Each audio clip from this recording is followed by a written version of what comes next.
বঙ্গ বিজেপির হলোটা ঠিক কি? ৪ঠা মে রেজাল্ট বেরোনোর পর যে ললিত সাহিত্য এবং সৌজন্যের রাজনীতি দেখতে আমরা অভ্যস্ত হয়ে পড়েছিলাম, সেখানে হঠাৎ করে বঙ্গ বিজেপিতে এক বিশাল ১৮০ ডিগ্রি পরিবর্তন। যে শ্রমিক ভট্টাচার্য এতদিন সৌজন্যের রাজনীতি আর সুসম্পর্কের কথা বলতেন, আজ তার গলাতেই হঠাৎ করে চরম হুঁশিয়ারির সুর। অন্যদিকে শুভেন্দু অধিকারী, তিনি না হয় মোটামুটি একটু কড়া অবস্থানে ছিলেন, কিন্তু এত রুদ্রমূর্তি ধারণ করলেন যে ওই অতিরিক্ত পিছন পাকা যেসব সেলিব্রিটি আর মাকুনি শকুনি সোশ্যাল মিডিয়া ইনফ্লুয়েন্সার ছিল, সবাই আজ মোটামুটি ছেড়ে দেমা কেঁদেবাচি অবস্থায় জায়গায় চলে গেছে। কিন্তু হঠাৎ করে কেন নরম সরম শ্রমিক থেকে শুরু করে শুভেন্দু অধিকারী সবাই এরকম দাবাং মুডে কেন চলে গেল? কেন বিজেপির পলিটিক্স এখন সফট পলিটিক্স ছেড়ে সরাসরি হার্ড লাইনে? জানতে হলে কিন্তু ভিডিওটা শেষ পর্যন্ত দেখতে হবে। নমস্কার, জয় শ্রী রাম, হর হর মহাদেব। আমি আপনাদের প্রিয় বন্ধু শুদ্ধশীল। শ্রমিক ভট্টাচার্য, যাকে নিয়ে বিজেপির অভ্যন্তরে বিজেপি নেতা কর্মীদের মধ্যেই একাধিক প্রশ্ন ছিল, কেউ কেউ তো তাকে গৌতম বুদ্ধের অবতারের সঙ্গেও তুলনা করছেন। সেই শ্রমিক ভট্টাচার্য যিনি বারবার বলেছেন যে এই রাজ্য রাজনীতিতে কোনো গুন্ডাগার্দির জায়গা নেই এবং বিজেপি যে একটা পার্টি উইথ আ ডিফারেন্স, সেটা তিনি প্রমাণ করবেন।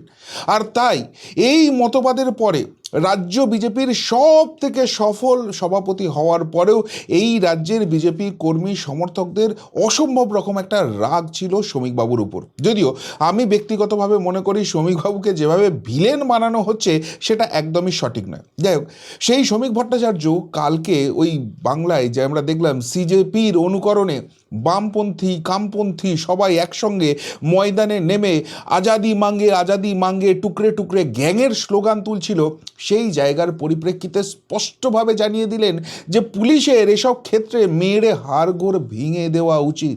সত্যি শ্রমিকবাবুর মুখে এই কথা আমরা ভাবতেও পারছি না, কিন্তু সেই ঘটনাটাই ঘটছে। শুধুমাত্র তাই নয়, এই শ্রমিক ভট্টাচার্যের বিরুদ্ধে তার দলের থেকেই অভিযোগ উঠছে তিনি বারবার ভালো তৃণমূল খুঁজছেন। যদিও এ ব্যাপারেও তাকে আমি কাঠগড়ায় তুলতে নারাজ। তার কারণ হচ্ছে শ্রমিকবাবুর মতো দলন্ত প্রাণ মানুষ পাওয়া মুশকিল। সুতরাং কেন্দ্রীয় নেতৃত্বের নির্দেশ বুকে পাথর চেপে হলেও তিনি এক্সিকিউট করছেন। কিন্তু যাই হোক, যে শ্রমিক ভট্টাচার্যের উপর দায়িত্ব পড়েছিল ভালো তৃণমূল বেছে নিয়ে আসার, তিনি তৃণমূল আমলে মমতার আমলে যে সীমাহীন চুরি হয়েছে সেই নিয়ে কিন্তু মুখর হয়েছেন। আর এই জায়গা থেকেই প্রশ্ন উঠছে, তাহলে কি ব্যাপারটা অন্যরকম হচ্ছে? কিন্তু শ্রমিক ভট্টাচার্যের থেকেও যদি বেশি করে কেউ চমকে দিয়ে থাকেন, তিনি হচ্ছেন এই রাজ্যের মাননীয় মুখ্যমন্ত্রী শুভেন্দু অধিকারী।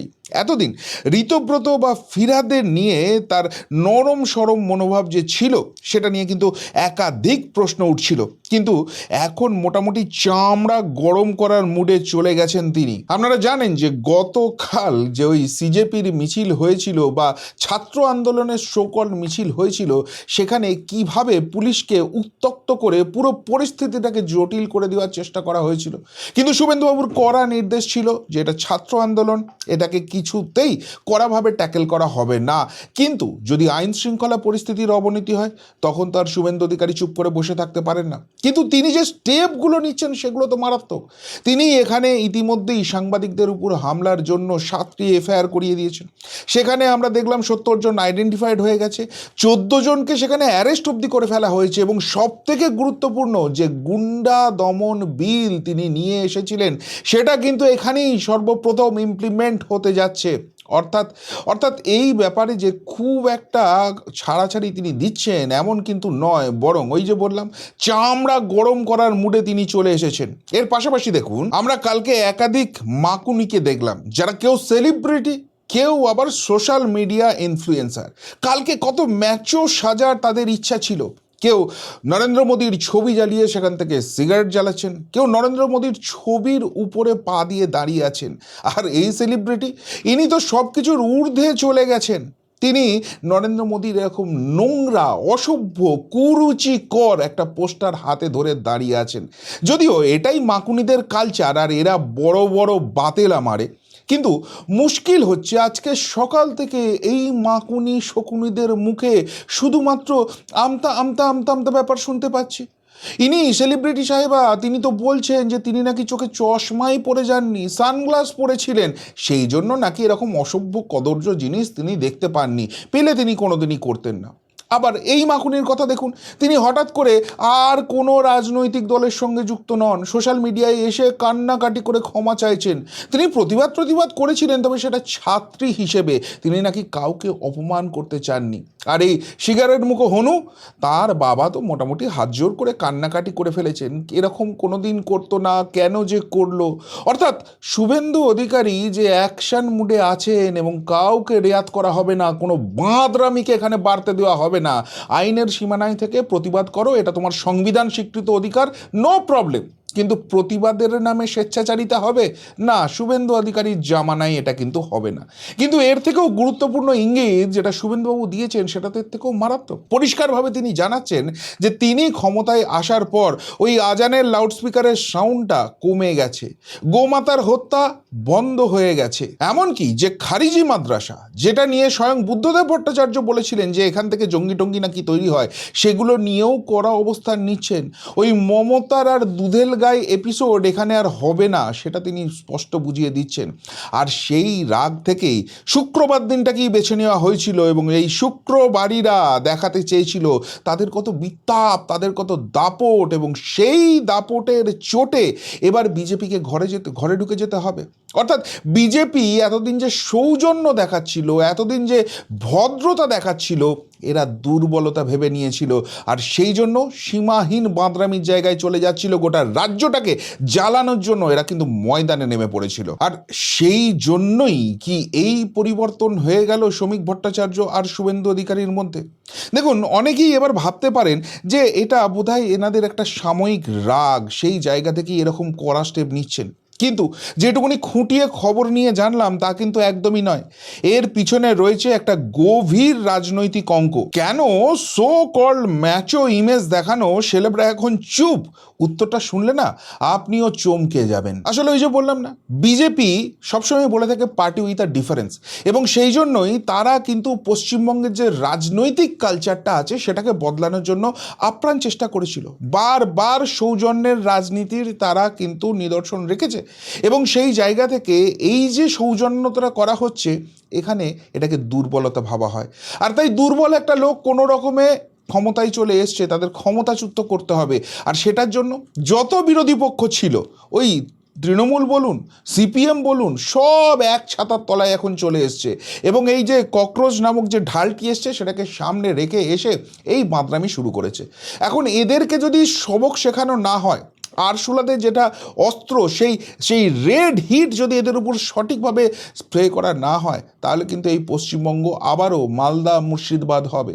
যেভাবে সিএএ ওয়াকফের সময় এই রাজ্য জ্বলেছে, আবারও সেই পদ্ধতি হবে। যেভাবে শুধুমাত্র হিন্দু সনাতনী হওয়ার জন্য হরগোবিন্দ দাস আর চন্দন দাসকে অকালে প্রাণ দিতে হয়েছে, হ্যাঁ, বিজেপি ক্ষমতায় থাকার পরেও সেই জিনিস, সেই টেন্ডেন্সি আবার বাড়বে। সুতরাং সেটাকে সমূলে উৎপাটন করার দরকার আছে। এটা কিন্তু রাজ্য বিজেপি ভালো করে বুঝে গেছে, শুভেন্দু অধিকারীর সরকারও সেটা খুব ভালো করে বুঝেছে। এবার একটা জিনিস দেখুন, এই যে ককরোচ জনতা পার্টি, যাদেরকে এই আন্দোলনটা আজ যাতে না ড্র্যাগ হয়, এবং বিশেষ করে বাদল অধিবেশনটা চলতে দিতে হবে, যাতে করে ওই যে সংবিধান সংশোধনী যে বিলগুলো আছে সেগুলোকে পাশ করিয়ে নিয়ে যাওয়া যায়, সেই জন্য তাদের দাবিটাকে মেনে নেওয়া হয়েছে। কিন্তু এটার পরিপ্রেক্ষিতে এরা ভাবছে এরা বিশাল জয় পেয়েছে, এবং এই ধরনের ছাত্র আন্দোলন, জেন জি আন্দোলন আমরা শ্রীলঙ্কা, বাংলাদেশ, নেপাল এই সব জায়গায় দেখেছি। সুতরাং এরা ভাবছে আগামী দিনে কিন্তু পলিটিক্সে আসবে, এবং যেহেতু এদের কোনো রাজনৈতিক অভিজ্ঞতা নেই, এবং এরা কিন্তু একটা ভয়ঙ্কর রকম দেশবিরোধী শক্তির দ্বারা প্রভাবিত, প্রচুর পরিমাণ বিদেশি ফান্ডিং এদের সঙ্গে যুক্ত আছে, এমন অভিযোগ বারবার উঠেছে।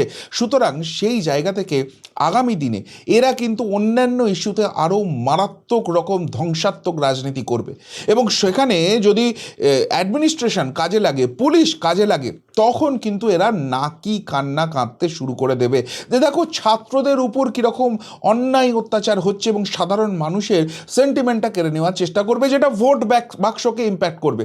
সুতরাং ইকুয়েশনটা খুব কঠিন। আর তাই এদেরকে যদি কড়া হাতে দমন না করা হয় না, তাহলে আগামী দিনে কিন্তু অনেক বড় বিপদ অপেক্ষা করছে। আর তার থেকেও গুরুত্বপূর্ণ কথা, দেখুন এদের আন্দোলনের ধারটা নরেন্দ্র মোদী অমিত শাহজি মেরে দিয়েছেন। এদের যা দাবি ছিল সেগুলো সবগুলো ফুলফিল করে দিয়েছে, ফলে এরা আন্দোলন থেকে সরে আসতে বাধ্য হয়েছে। কিন্তু এদের আন্দোলনের পিছনে অ্যাকচুয়ালি তো বিরোধী রাজনৈতিক শক্তিগুলো ছিল। তারা চেয়েছিল আলটিমেটলি আন্দোলনটা ড্র্যাগ হোক এবং সেই জায়গা থেকে নরেন্দ্র মোদী এবং অমিত শাহকে ভিলেন বানিয়ে আলটিমেটলি তাদেরকে রেজিগনেশন করাবে, তবেই এদের ক্ষমতায় ফেরত আসার একমাত্র চান্স আছে। সুতরাং এরা কিন্তু অপোজিশন পলিটিক্স যারা করছে তারা কিন্তু ব্যাপারটাকে এত সহজে ছাড়বে না। এরা কিন্তু জিনিসটাকে আরও ড্র্যাগ করার চেষ্টা করবে এবং সেটা যে ধ্বংসাত্মক পথে হবে সেটা কিন্তু কালকের এই আন্দোলন কলকাতার পথে দেখিয়ে দিয়েছে। আপনি ভাবুন, এদের আন্দোলন কল অফ হয়ে গেছে, তারপরে মমতা ব্যানার্জি বলছে যে আমি দিল্লি যাব, কিসের জন্য? উস্কাতে।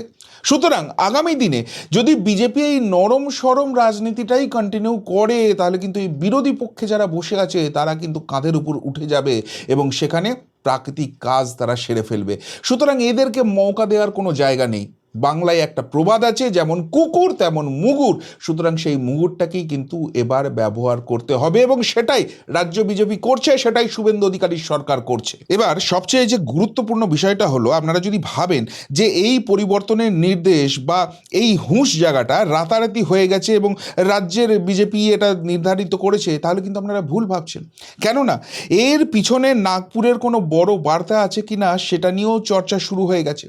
আগামী দিনে একদিকে যেরকম বিজেপি রাস্তায় নামছে, সেরকম সংঘ পরিবারও তাদের যতগুলো এই শিক্ষা সংক্রান্ত শাখা রয়েছে প্রত্যেককে ময়দানে নামিয়ে দিচ্ছে, অর্থাৎ মানুষের কাছে পৌঁছানোর ব্যাপার রয়েছে।